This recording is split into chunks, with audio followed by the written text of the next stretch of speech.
సాధారణంగా భూమికి సంబంధించిన సమాచారం చాలా భద్రంగా ఉండాలి.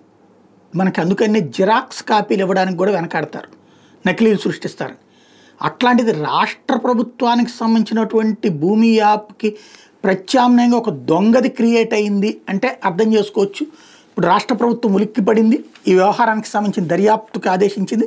రాష్ట్రంలోని ప్రభుత్వ ప్రైవేటు భూముల సమాచారం అంతా నకిలీ యాప్లోకి చేరింది. 26 జిల్లాలకు సంబంధించి గ్రామాల వారీగా సర్వే నెంబర్లు, సబ్ డివిజన్లు, రైతుల పేర్లు, విస్తీర్ణంతో సహా అన్ని ఏపీ మీ భూమి అనే నకిలీ యాప్లో కనిపిస్తున్నాయట. సర్వే నెంబర్ల వారి ఎఫ్ఎంబీలు, గ్రామ పటాలు, విలేజ్ మ్యాప్లు, ఆర్ఓఆర్ 1B, అడంగల్ అన్నీ అందులో కనిపిస్తున్నాయట. ఒక్క మాటలో చెప్పాలంటే ఆంధ్రప్రదేశ్ ప్రభుత్వం అధికారంగా నిర్వహించే మీ భూమి వెబ్సైట్కి ఈ నకిలీ యాప్ ప్రతిరూపంగా కనిపిస్తుంది. మీ భూమికి ఎలాంటి యాప్ లేదని అధికారులు చెప్తున్నా ఈ సమాచారం ప్రైవేట్ యాప్కి ఎలా వెళ్ళింది అన్నదే ఇక్కడ ప్రశ్నార్థకం. వాస్తవానికి మీ భూమి వెబ్సైట్లోని సమాచారం ఎవరైనా చూసుకోవచ్చు. జిల్లా, మండలం, గ్రామాల వారీగా రైతుల పేర్లు, సర్వే నెంబర్లు, అడంగల్ 1B, గ్రామ పట్టాలని అందులో ఉంటాయి. దీన్నే యాప్లోకి రీడైరెక్ట్ చేసినట్టు సమాచారం.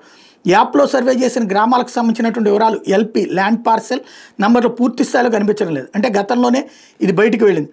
భూముల వివరాలు బయటకు వెళ్ళాయంటే అందులోని రైతుల పేర్లు, ఇతర భూ సమాచారంతో ప్రైవేట్ సంస్థ చేతిలో చేరినట్టే. ఈ విషయాన్ని రెవెన్యూ శాఖ ఉన్నతాధికారుల దృష్టికి తీసుకెళ్తే మీ భూమి యాప్ నకిలీదని ధృవీకరించారు.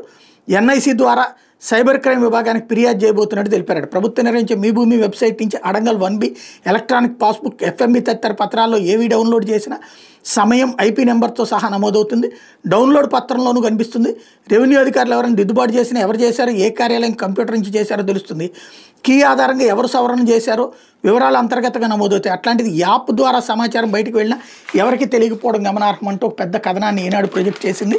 ప్రభుత్వానికి ఇదో పెద్ద షాకింగ్ పరిణామం. అసలు ఎవరు సృష్టించాడు, ఎలా సృష్టించాడు, ఎట్లా వెళ్ళారు, ఇదంతా ఈ డేటా అన్నటువంటిది ఇప్పుడు తేలాల్సి ఉంది.